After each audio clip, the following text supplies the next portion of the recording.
好，有一個咧嘅多項式，佢咧被呢個 x 加一除，然之後問翻你揾個餘數，究竟點做咧？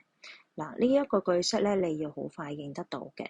佢意思即係話咧，前邊呢一個 is divided by 嘅前邊呢一個就係講緊被除數，而 divided by 後邊咧其實係講緊除數。最後佢要揾 remainder， 我哋咧應該好快地諗起咧 remainder theorem。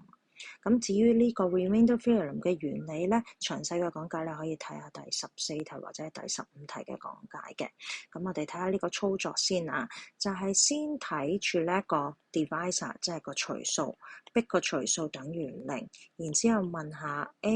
嘅等於咩數值嘅時候，個除數會等於0咧？經過移項，我哋會發現當 x 等於 a 嘅時候，個除數會等於0，就將咧 x 等於 a 呢個數值擺翻落去咧嘅被除式裏邊，或者咧當項式裏邊，我哋就會能夠輕易地計到呢個 remainder。所以你見到啦，呢個咁長嘅當項式，我哋唔使用長數逐個去計㗎，咁樣咧就會費事失事。我哋只要咧用代數就已經可以咧 KO 得到啦。咁即係話代咧乜嘢嘢咧？望住個 divisor x 加一等於0，逼佢等於0，移項 x 等於-1，將個-1代落去咧相應嘅 x 嘅數值，所以 f-1就係個 remainder 啦，將佢擺晒落去咧相應嘅 x 嘅數值。咁你呢度咧應該好快留意得到啦，其實係講緊單次嘅指數嘅時候，佢得出嚟嘅數值應該係會等於-1。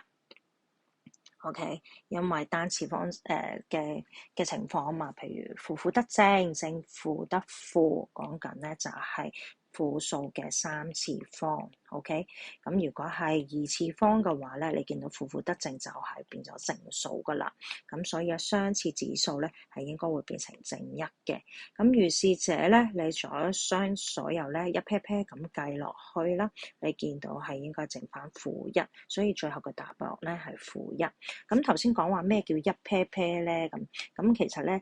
你倒翻轉頭諗啦，你知道 x 嘅一次方同 x 嘅二次方應該係一 pair 能夠抵消咗嘅，因為咧一個係-1，一個咧係正1，會抵消咗噶，啱啱？咁所以咧，你將整個2023除以2嘅時候，你會見到咧有個餘數嘅，餘數就係1，就剩翻一個咧嘅terms 啊，而呢個 terms 咧就應該係2023嘅 terms，所以咧我哋會係單指數剩翻嚟咧嘅答案咧就係-1啦。